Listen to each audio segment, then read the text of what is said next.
itulah saya ingin menjelaskan, kalau kita ngasih makan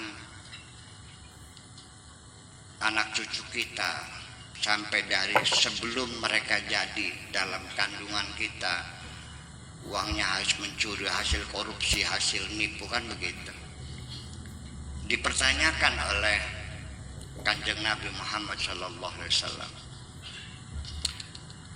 fakana malbasu wa kana ma'kaluhu haram wa mashrabuhu haram wa maskanuhu haram fa anna yustajabu lahu. Kalau makanannya haram, minumannya haram, pakaiannya haram, tempat tinggalnya haram, bagaimana bisa dikabulkan doanya? Mana mungkin harapan kita punya anak-anak yang soleh bisa dikabulkan.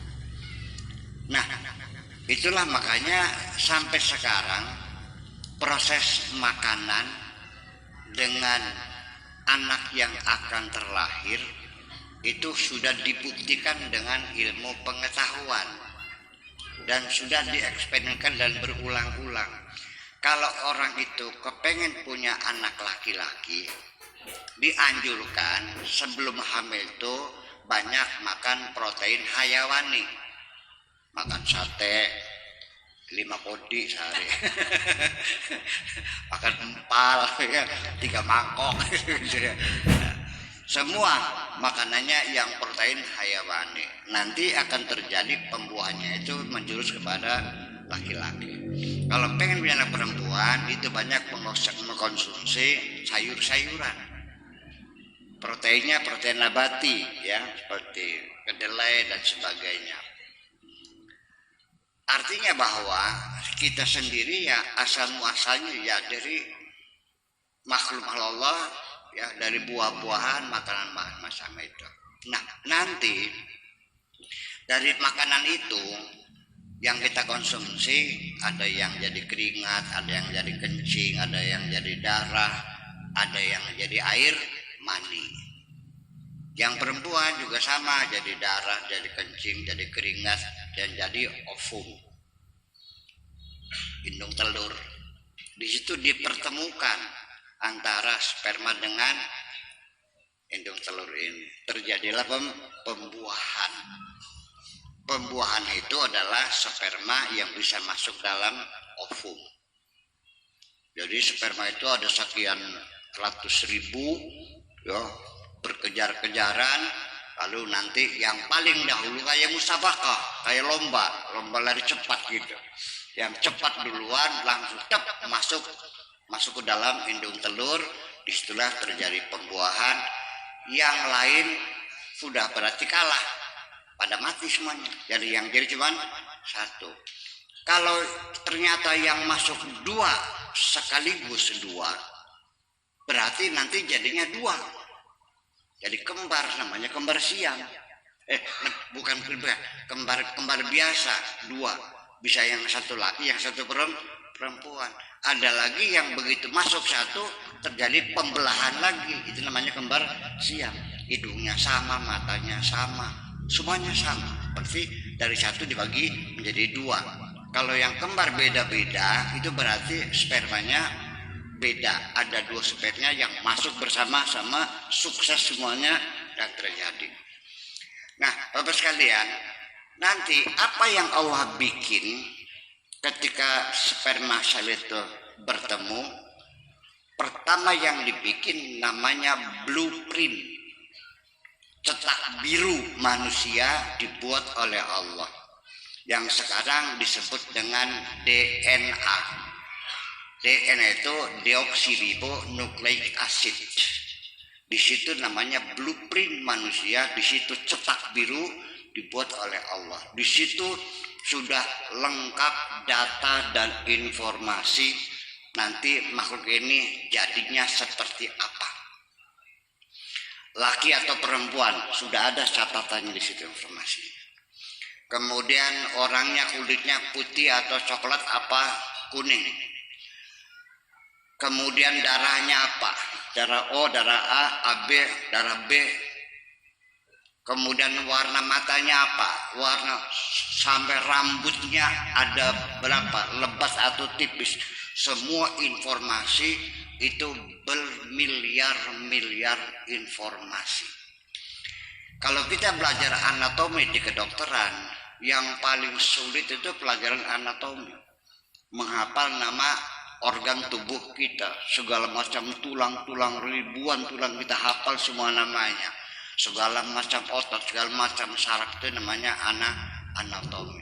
Itu informasi tentang anatomi itu sampai nanti kemungkinan penyakitnya juga sudah ada. Kalau bapaknya kena penyakit stres gila, itu nanti ada menurun di anaknya. Bakat-bakat orang tua juga menurun semuanya. Kalau bapaknya tukang nyanyi, anaknya tukang nyanyi. Tapi kalau bapaknya kiai, anaknya belum tentu. Iya, karena ilmu kiai mah bukan enggak nurun ya, tergantung pada usaha kita hidupnya. Nah, ini DNA ini, informasi blueprint manusia pertama ini wahsayna kulla syai'in fi imamin mubin, sudah tercatat semuanya. Ini bukan main-main, ini Al-Quran, informasi seperti itu. Nah, dan itu nanti dalam perkembangannya setelah jadi, maka dia berkembang menjadi zigot. Zigot itu kayak apa bentuknya? Ya, pernah makan bakso enggak? Bakso. Nah, zigot itu persis kayak bakso, kayak daging hancur dibulet-buletin. Belum ada bentuknya apa-apa. Nah, itu kerumunan daging saja. Nah, lalu berkembang. Nah, itulah makanya deoksiribut terus menambah DNA-nya sampai akhirnya berkembang. Nah, nanti kalau sudah berbentuk manusia, sudah kelihatan gambar matanya, telinganya, kelaminnya, tangan jirinya sudah mulai terlepas-lepas. Nah, itu pada usia 4 bulan. Wa idza sawaituhu wa nafakhtu fihi mir ruhi. Kalau bentuknya sudah sempurna, 4 bulan hamil, Allah tiupkan ke dalamnya dari rohnya itu. Pus, masuk. Baru si Jan itu punya roh tersendiri, berpisah dengan rohnya ibunya. Kalau dulu rohnya namanya roh hayawaniyah, masih nempel, jadi seperti kuku kita, seperti rambut kita, hidup, tumbuh, berkembang, tapi dia tidak punya roh tersendiri. Udah 4 tahun, Jan ini baru punya roh tersendiri, berpisah. Nah, makanya karena sudah punya roh sendiri, ini si janin ini punya selera sendiri, punya keinginan sendiri. Makanya banyak sekali ibu-ibu ketika hamil itu muncul keinginan-keinginan, kedoyanan-kedoyanan yang tidak biasa. Ada yang pengen makanin tanah dibakar. Apa namanya itu? Ampo. Ada yang senangnya makan rujak yang kecut-kecut aja gitu. Yang tadinya ngedoyan sambal, jadinya setelah hamil tuh namanya nyidam ya. Nyidam. Nah, nyidam itu berarti ada 2 kini yang berbeda. Jangan aneh, itu seperti itu karena dalam perut kita ini sudah ada makhluk lain yang nyawanya berbeda, rohnya berbeda. Ada cerita ini si janin ini jam 2 malam, istri yang hamil ini ngajak suaminya ke stasiun kereta api jam 2 malam, kan udah tutup di Mesir nih. Maksa, ya udah deh, ada apa? Pengen megang lokomotif. Jadi digedor pintunya direktur kepala stasiun itu, ada apa malam-malam Pak? Ini istri saya pengen pegang lokomotif. Terus dia paham, dia kan lebih pintar sih. Oh iya boleh. Diajak masuk, mana rumahnya? Yang paling baru dia katanya, itu tuh. Mek aja. Sudah cukup pulang. Bayangkan. Itu siapa yang pengen pegang lokomotif itu? Itu sang janin. Ada lagi ketika hamil itu istrinya sama suami itu benci banget. Pernah nggak Bu? Pernah tuh lihat muka suami tuh nyebelin banget dah gitu. Jadi sampai wajah ibu saja tanpa kita lihat scannya, dari wajah saja kita bisa menebak ini bayinya laki atau perempuan. Bayi kalau membesar ke depan berbeda dengan ke samping. Kalau ke depan laki atau perempuan? Laki-laki. Kalau perempuan besarnya ke samping. Bayangkan, mukanya juga sama. Kalau wajahnya cantik itu bayinya perempuan.